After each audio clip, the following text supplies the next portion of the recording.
നമസ്കാരം. AMMയുടെ തലപ്പത്തേക്ക് ആര്? സരിത എസ് നായരുടെ പോസ്റ്റിന് പിന്നാലെ ബാബുരാജ് പത്രിക പിൻവലിക്കുന്നു. അങ്ങനെ വലിയ സംഭവവികാസങ്ങളൊക്കെയാണ് നമുക്കിപ്പോൾ കാണാൻ സാധിക്കുന്നത്. കേരള ന്യൂസ് 60 വാർത്തകൾക്ക് വേണ്ടി ഞങ്ങളുടെ ചാനൽ സബ്സ്ക്രൈബ് ചെയ്യാൻ മറക്കണ്ട. ബെല്ലൈക്കനെ ക്ലിക്ക് ചെയ്താൽ മാത്രമാണ് ഞങ്ങളുടെ വാർത്തകളൊക്കെ നിങ്ങൾക്ക് ലൈവായിട്ട് ലഭിക്കുകയുള്ളൂ. ലൈക്ക് ചെയ്യാനും ഷെയർ ചെയ്യാനും നിങ്ങളുടെ വിലപ്പെട്ട അഭിപ്രായം കമന്റ് ബോക്സിൽ രേഖപ്പെടുത്താനും മറന്നു പോകരുത്. സരിത എസ് നായരുടെ ആദ്യം പോസ്റ്റ് കാണാം. ശേഷം ജനറൽ സെക്രട്ടറി സ്ഥാനത്തേക്ക് മത്സരിക്കാൻ വേണ്ടി പത്രിക കൊടുത്ത ബാബുരാജ് പത്രിക പിൻവലിച്ച ശേഷം നടത്തിയ പ്രതികരണം കാണാം. അതിനുശേഷം നിരവധി നടന്മാരുടെയും നടിമാരുടെയും ഒക്കെ ഈ വിഷയവുമായി ബന്ധപ്പെട്ടിട്ടുള്ള പ്രതികരണങ്ങളുണ്ട്. ആദ്യം സരിത എസ് നായരിലേക്ക്. അമ്മ ബ്രാക്കറ്റിൽ AMMA എന്ന് സരിത എസ് നായർ കൊടുത്തിട്ടുണ്ട്. സിനിമാ താരങ്ങളുടെ അമ്മ എന്ന സംഘടനയുടെ ജനറൽ സെക്രട്ടറി സ്ഥാനത്തേക്കുള്ള തിരഞ്ഞെടുപ്പ് നടക്കുകയാണല്ലോ, അതിൽ എനിക്കെന്താ റോള് എന്നായിരിക്കും ഇപ്പോൾ ചോദ്യം വരുന്നതെന്നറിയാം. ആ സംഘടനയിൽ എനിക്ക് യാതൊരു റോളുമില്ല. ഞാനൊരു സിനിമ പ്രേക്ഷക മാത്രമാണ്. പക്ഷെ ഇപ്പോഴത്തെ ജനറൽ സെക്രട്ടറി സ്ഥാനത്തേക്ക് മത്സരിക്കുന്നതിൽ ഒരാൾ ബാബുരാജ് ജേക്കബ് ആണെന്ന് കണ്ടപ്പോൾ ശരിക്കും എനിക്ക് അതിശയവും ഞെട്ടലുമാണ് ഉണ്ടായത്.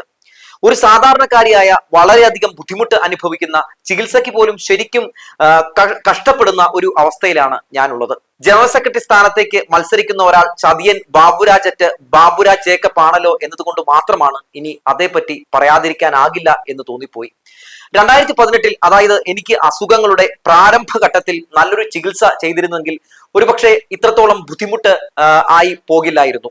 2018 എന്റെ ചികിത്സയ്ക്കായി ശ്രീ മോഹൻലാൽ ബാബുരാജിനെ പണം ഏൽപ്പിച്ചു. ആ പണം എനിക്ക് എത്തിച്ചു തരാതെ വകമാറ്റി സ്വന്തം പേരിലുണ്ടായിരുന്ന KFCയുടെ ലോൺ കുടിശ്ശിക തുക അടച്ചു തീർത്ത് ജപ്തി ഒഴിവാക്കി.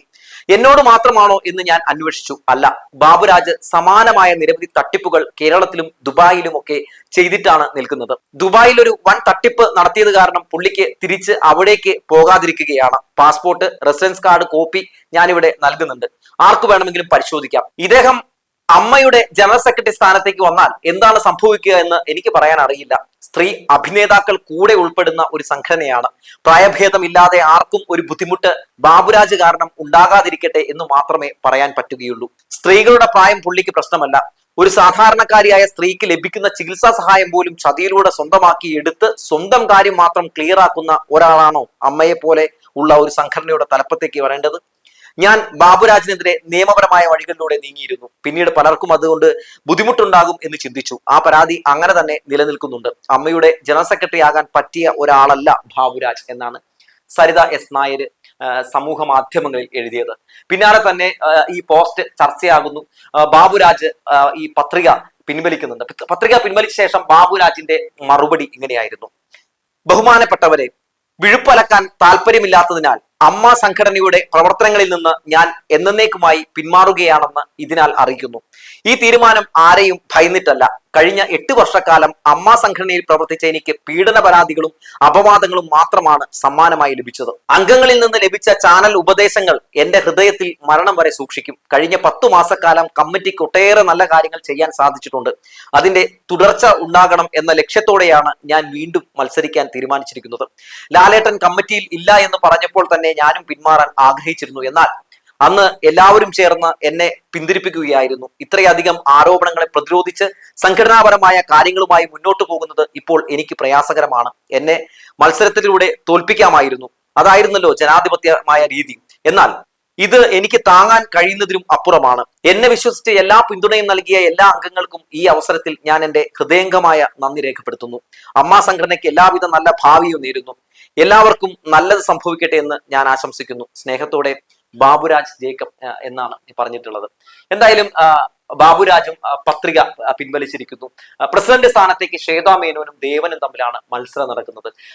നമ്മുടെ ജഗദീഷ്, അതുപോലെ തന്നെ സലീം കുമാർ, എല്ലാവരും തന്നെ ഒരുപോലെ പറയുന്നു അമ്മയുടെ തലപ്പത്തേക്ക്, AMMയുടെ തലപ്പത്തേക്ക് വനിത വരട്ടെ എന്ന് പലരും പറയുന്നു. തീർച്ചയായിട്ടും ഒരു വനിത തലപ്പത്തേക്ക് വരണം എന്ന് തന്നെയാണ് പൊതുവെ നമ്മുടെ പല ആളുകളും ഒക്കെ പറയുന്ന ഒരു കമന്റ് എന്ന് പറയുന്നത്. മാത്രമല്ല, അന്നാലാണ് AMMA എന്ന് പറയുന്ന ആ സംഘടനയെ നമുക്ക് അമ്മ എന്ന് വിളിക്കാൻ പറ്റുകയുള്ളൂ. ഇപ്പോ AMMയുടെ തലപ്പത്ത് അച്ഛന്മാരെ മാത്രമാണ് കാണാൻ സാധിക്കുന്നുള്ളൂ. മാത്രമല്ല, AMMA ചെയ്യേണ്ട ഒരു പ്രധാനപ്പെട്ട 2-3 കാര്യങ്ങളൊക്കെ ഉണ്ട്. അതായത് നിലവിൽ ഈ ഹേമ കമ്മിറ്റി റിപ്പോർട്ടും ഒക്കെ ആയിട്ട് ബന്ധപ്പെട്ടുകൊണ്ടൊക്കെ നമ്മൾ ഈ AMMയുമായിട്ട് ബന്ധപ്പെട്ട് ഒരുപാട് കാര്യങ്ങൾ കേൾക്കുന്ന സാഹചര്യം ഉണ്ടായി അല്ലെ? സ്ത്രീകൾ, അതായത് നടികൾ അനുഭവിക്കുന്ന കുട്ടിയെ ക്രൂരതകൾ, അതുപോലെ തന്നെ പുരുഷാധിപത്യത്തിന്റെ ഒക്കെ ഒരു വലിയ രീതിയിലുള്ള ചിത്രമൊക്കെ നമുക്ക് ആ ഹേമ കമ്മിറ്റി റിപ്പോർട്ടിൽ കാണാൻ സാധിച്ചു. ഒരുപാട് വലിയ പീഡനങ്ങളൊക്കെയാണ് നടിമാരൊക്കെ ഈ സിനിമാ ഫീൽഡിൽ അനുഭവിക്കുന്നത് എന്ന് നമ്മളൊക്കെ ഞെട്ടലോടെ കേട്ടത് ഹേമ കമ്മിറ്റി റിപ്പോർട്ടിലൂടെയാണ്. നിരവധി ആളുകൾക്ക് തങ്ങൾക്കുണ്ടായ ദുരനുഭവങ്ങളൊക്കെ പറഞ്ഞ് രംഗത്തേക്ക് വരുന്ന സാഹചര്യമൊക്കെ നമ്മൾ കണ്ടു. പക്ഷേ ഈ ഘട്ടത്തിലൊക്കെ നമ്മൾ എന്താണ് കണ്ടത്?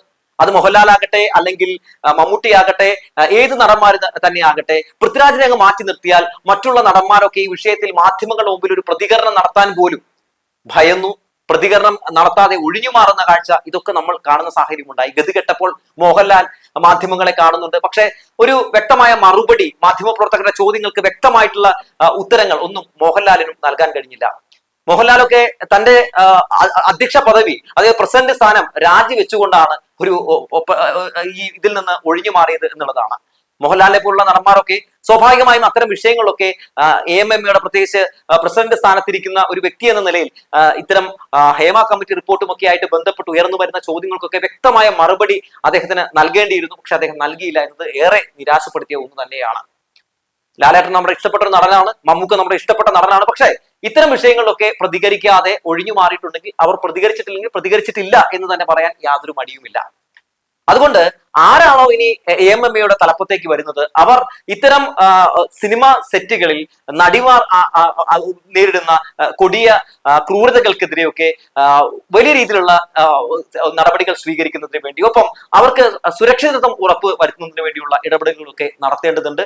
പുരുഷാധിപത്യം അരങ്ങുവാഴുന്ന ഒരു ഇടമാണ് സിനിമാ മേഖല എന്ന് നമ്മളൊക്കെ അതിലൂടെയാണ് കണ്ടത്. നോക്കൂ, ആ ഹേമ കമ്മിറ്റി റിപ്പോർട്ടിൽ എന്തൊക്കെയാണ് പറഞ്ഞിട്ടുണ്ടായിരുന്നത്. ഒരു മൂത്രപ്പുര പോലും സ്ത്രീകൾക്ക് കൊടുക്കാത്ത സാഹചര്യം, ഇപ്പൊ പീരീഡ്സ് ആയിട്ടുണ്ടെങ്കിൽ ഒരു പാഡ് മാറ്റാനുള്ള സൗകര്യം പോലും നമ്മൾ ഒരുക്കി കൊടുക്കാത്ത സാഹചര്യം, അങ്ങനെ നിരവധി അവഹേളനങ്ങൾ സ്ത്രീകൾ നേരിടുന്നു, നടിമാർ നേരിടുന്നു എന്നതൊക്കെ നമ്മൾ അവിടെ കാണുകയാണ്. ഇതൊക്കെ പല നടന്മാർക്കും അറിയില്ലാഞ്ഞിട്ടൊന്നുമല്ല, പക്ഷെ പലരും ഇടപെട്ടിട്ടില്ല. AMMA എന്ന് പറയുന്ന സിനിമാ സംഘടന പൊതുവെ ആ സിനിമാ മേഖലയിൽ പ്രവർത്തിക്കുന്ന ആളുകളുടെ പ്രശ്നങ്ങൾ പരിഹരിക്കുന്നതിനും മറ്റുമൊക്കെ ആയിട്ടുള്ളതാണ്. പക്ഷേ AMMA എന്ന് പറയുന്ന സംഘടന അത്തരം വിഷയങ്ങളിലൊന്നും ഇടപെടൽ കാര്യക്ഷമമായി നടത്തിയിട്ടില്ല എന്നതിനുള്ള ഏറ്റവും വലിയ ഉദാഹരണമാണ് ഹേമ കമ്മിറ്റി റിപ്പോർട്ട് എന്ന് പറയുന്നത്. മാത്രവുമല്ല, AMMയിലേക്ക് പല ആളുകളെയും, അതായത് പല സ്ത്രീകളെയും കൂടുതലായിട്ട് പരിഗണിക്കുകയും അവരുടെ പ്രശ്നങ്ങൾ പഠിക്കുകയും കേൾക്കുകയും അത് പരിഹരിക്കുകയും ഒക്കെ ചെയ്യണം. എന്തായാലും ഇനി തലപ്പത്തേക്ക് വരുന്നവർക്ക് അതിനൊക്കെ കഴിയട്ടെ എന്ന് തന്നെയാണ് പറയാനുള്ളത്. എന്തായാലും മമ്മൂട്ടിയും മോഹൻലാലും അടക്കമുള്ള ആളുകളൊക്കെ ഒരു വനിത എന്തായാലും തലപ്പത്തേക്ക് വരട്ടെ എന്ന് ആഗ്രഹിക്കുന്നു. അവരത് ആ പ്രതികരണം രേഖപ്പെടുത്തുന്നത് പോലും വളരെ അഭിനന്ദനാർഹമാണ് എന്ന് പറയാതെ വയ്യ.